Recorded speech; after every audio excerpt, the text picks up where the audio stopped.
to please share it with everyone you know of who may be using water in the impacted areas to be alert and take precautions.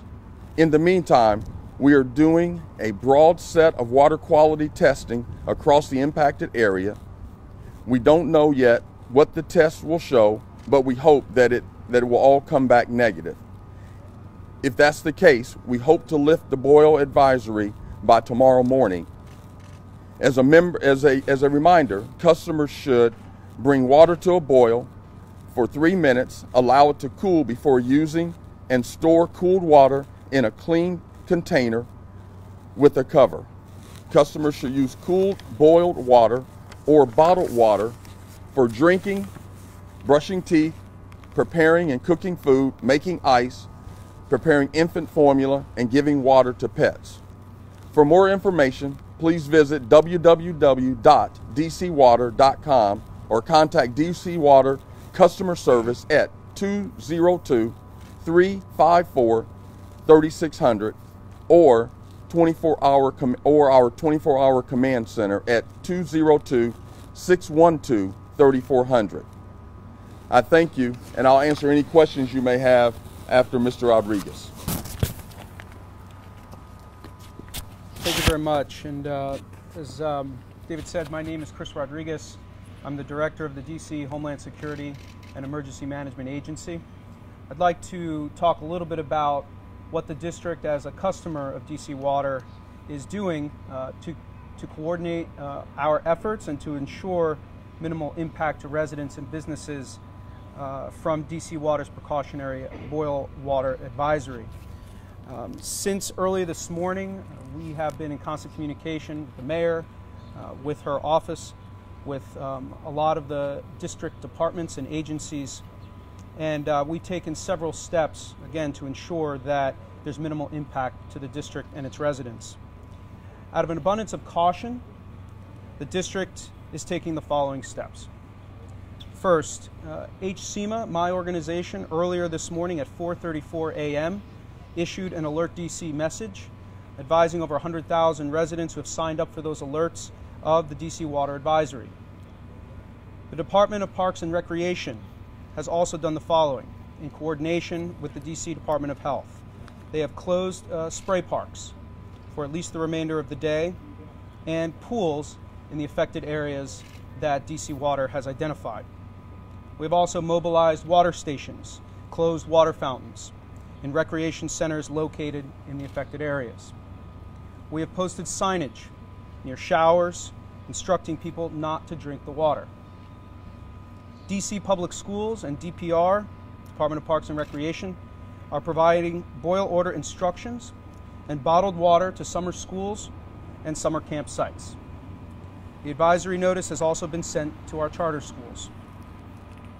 DC Public Libraries has also posted do not drink water signs at fountains in those libraries affected by the advisory.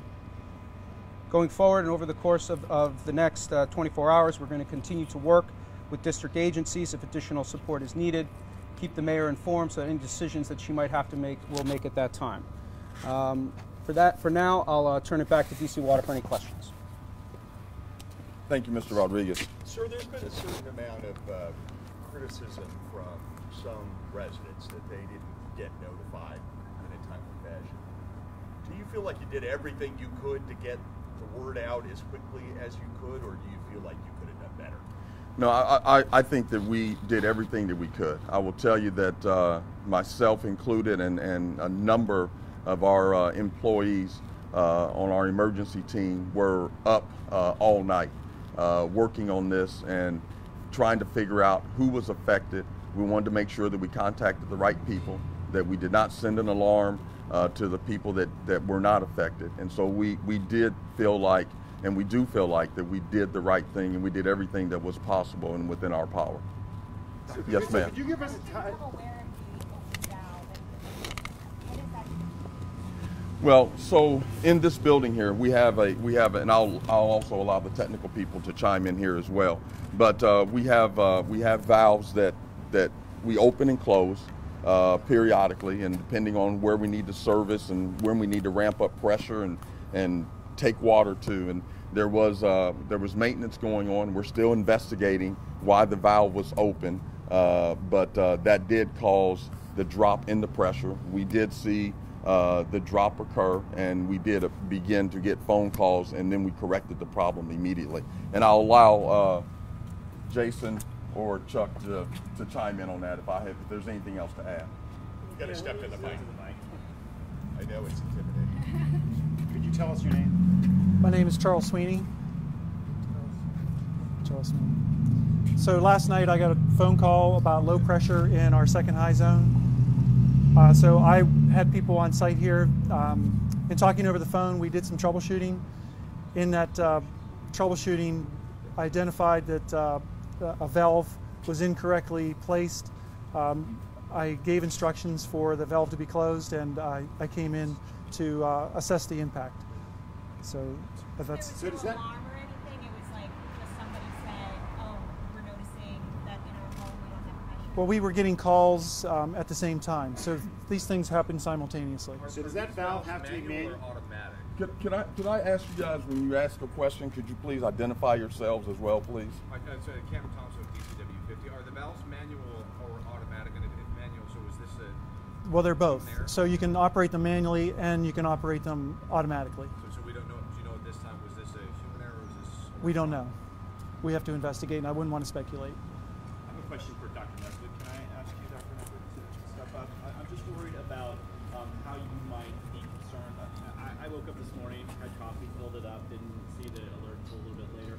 Is there really a big concern for folks who may have ingested water this morning, may not have known? Can you address that issue? Yes, so thank you for the question. So as Director Rodriguez has mentioned, we'll be working very closely with DC Water and awaiting the results of all of the water sampling that they are doing aggressively across the city. As the advisory has come out and has provided guidance to everyone to do the boil water advisory, we are working with them to make sure that everyone knows about that. If you have ingested or used water for cooking or drinking prior to that, we suggest that you monitor yourself for any signs or symptoms, and that would be having an upset stomach or any nausea, vomiting, diarrhea. Those would be the types of things that you would need to be on the lookout for. Everyone will get those symptoms. No one may get those symptoms. Having those symptoms may not be related to having used the water. If you have those symptoms, we would suggest that you call your healthcare provider and have a conversation with them about what you should do next, instead of going directly to an emergency room or urgent care center and having a conversation with them. So that would be the appropriate next step to do. It's not necessary to be overly alarmed by having used the water this morning prior to reviewing the boil water advisory if you are a resident in the affected area. Doctor, could you address if pregnant women consumed water before they knew, should they continue to breastfeed, or would you recommend that they not breastfeed until they've monitored themselves and are not symptomatic? There's no need to discontinue breastfeeding at this time for anyone, whether you live in the affected area or not. Even if you ingested the water? That's correct. There's no need to discontinue breastfeeding. My understanding, are you guys closing? Can you continue to introduce yourself? Bruce Lachey, I'm from Thank you. Channel 9. Are you guys closing the pools and splash parks for now? And I'm trying to understand that because I thought you said that it was okay to shower. If it's okay to shower and bathe, why close the pools? So the behavior at a splash park is a little bit different. I don't know if you've ever gone to a splash pad or splash park, or you've noticed the people who use them. They tend to be a lot younger than many of us, and they stand there and they sort of drink the water at a splash park. And so our concern is that they are not boiling the water prior to using it. And so that's our decision around the splash pad.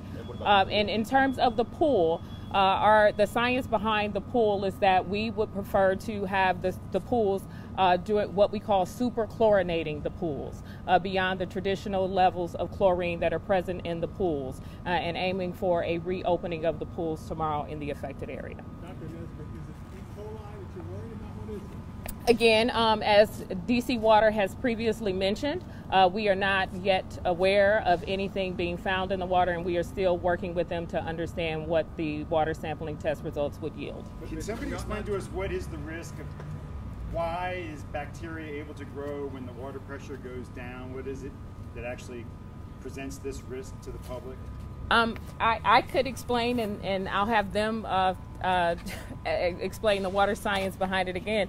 This is DC Water. Wow. So welcome to DC Health and what public health does for the District of Columbia. So anytime water is stagnant, there's the opportunity for pathogens to grow. And also there would be, and I would ask that DC Water also come and share what their concerns or perspectives are about it, is that there is also, anytime there's a change in water pressure, the opportunity for things that were not previously moving to move when the water pressure then increases. But I would ask them to talk a little bit more about the science behind that. So again, the concern when we lose water pressure is you have a pressurized pipe that becomes depressurized, so infiltration is a concern. So we're just worried that there's infiltration that happened to the pipe, and we're just testing out of precaution to make sure that that didn't happen. What gets in there? What kind of? Could be groundwater. So, you know, water is sitting in the ground, but the pipe itself is at a higher pressure. And when it loses pressure, it equalizes, so then you have a chance of infiltration. I was not. They were talking about E. coli. You say, is this the same kind of concern? It's something that we are testing for, but again, the test will bear that out. So that's why we're. Tell us what you're testing for. I think that's what we're getting at. What is the worst case scenario? What bacteria are you testing for? Well, we won't know that until we test. You don't know what you're testing for? Well, we do, but it comes back as a broad spectrum, and then we narrow down. And when are those results expected? Tomorrow morning. And where do you do those tests? Do you do them here, or do you go out to people's homes? Where do you draw samples? We had sample points throughout the distribution system. Some are at businesses, some are at homes, some are off of hydrants. And how do you determine the map? Apparently, it looks like the northern part of the city. How do you determine the affected areas? It follows in line with a pressure zone, a particular pressure zone. Kevin with Channel 7 here. Two questions. One, when was the last time DC Water had a boil advisory to this extent? And then two, what's the approximate number of people affected in this zone? So the second high zone has approximately 34,000 people affected.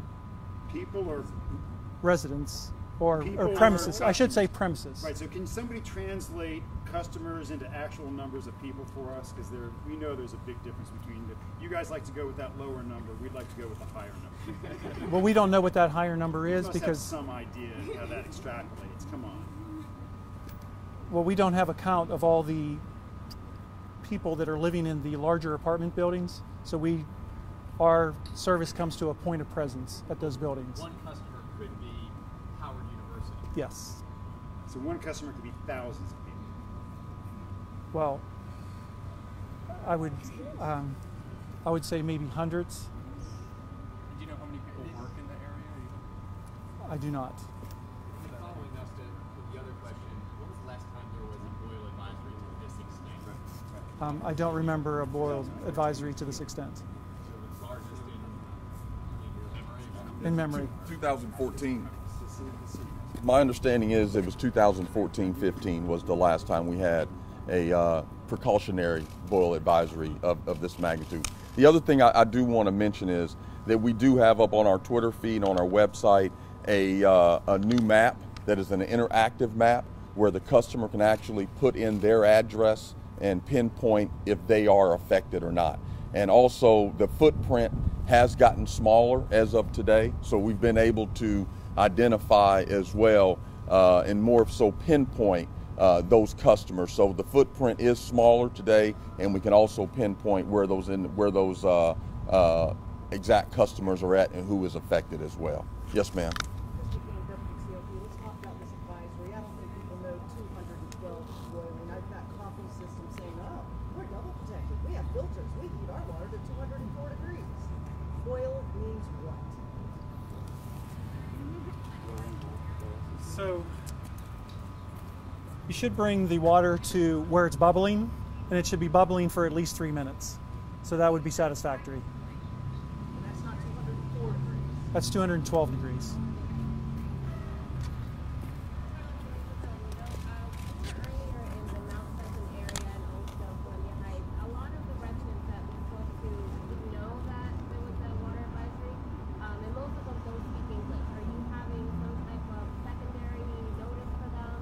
We also, one of the things we did do is we have our frequently asked questions as well in Spanish and also in English. So we are very aware of that and attempting to satisfy those customers and serve those customers as well. Yes, ma'am. Is there any, do you think there's any need to be going door to door in some of these communities if you're starting to hear that the robocalls are not being picked up heavily in a certain community? Is there any plan to go door to door? We do not have a plan to go door to door right now. We discussed our strategy as well in the middle of the night with EPA, and so our strategy is approved by EPA, and it is the strategy that we think is the best right now. We are working the best that we can and as hard as we can to make sure that every single customer that we have in the affected area is notified, but we do not have plans at this time to go door to door. Yes, ma'am.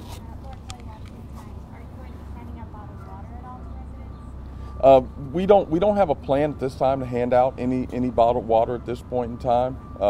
You know, that was spoken to and about, but we don't have any plans at this time to do so. You do have fill stations, correct? Did I hear earlier?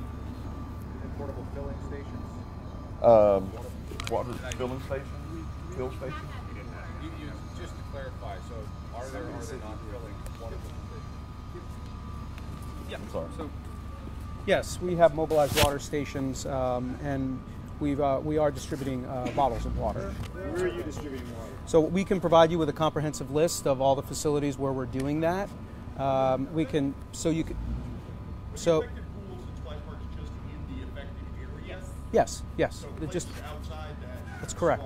That's correct. And we can provide you with a list where we are distributing that water. Can you go back to the gap of 8 hours between when the first alarm was sounded here and when you sent out the first alert to residents? Do you really think that was a satisfactory gap in time to do that you guys really did your best effort in notifying citizens? Because there's a lot of people in the community who really think that it sounds like, you know, that you had some idea of the zone that was impacted.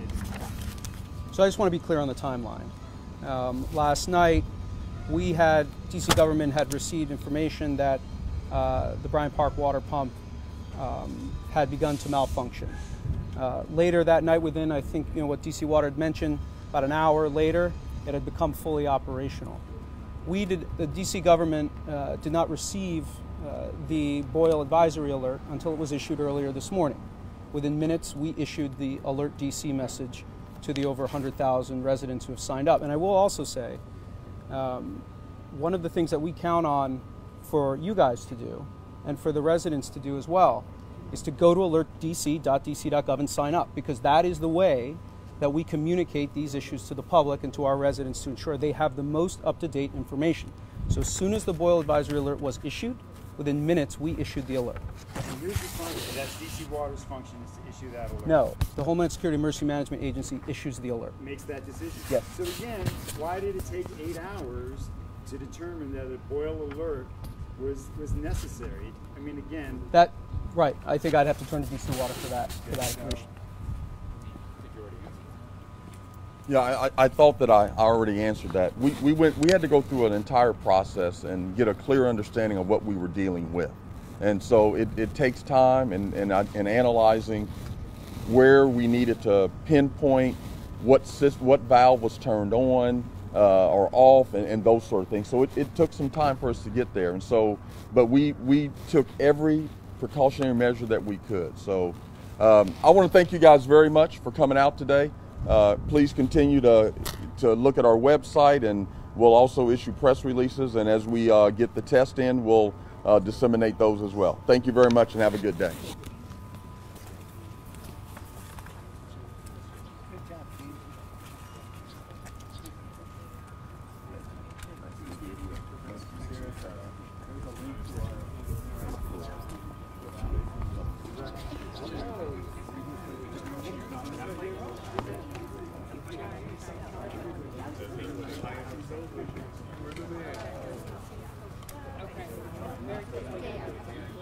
Thank you very much. I appreciate it. Sorry.